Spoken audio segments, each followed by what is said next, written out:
يأتي من هنالك ساديو كانوتي، ساديو سريعة لبواليا على الرواق الأيمن، وصلت لرياض بودبوز. الرياض يبحث عن التوزيع داخل منطقة الجزاء.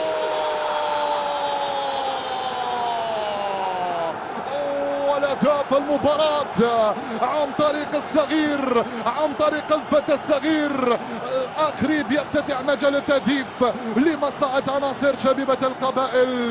نعم، قصر قامته سمح له أن يرتقي أمام دفاع مولودية البيض.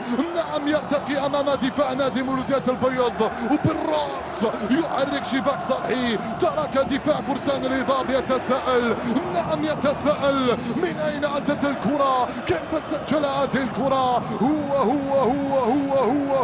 هو أخريب. هاي الإعادة، هو المشهد الكروي. التوزيع من أين؟ من رياض بودبوز بالمقاس. يا سلام، نعم بالمقاس، يا سلام.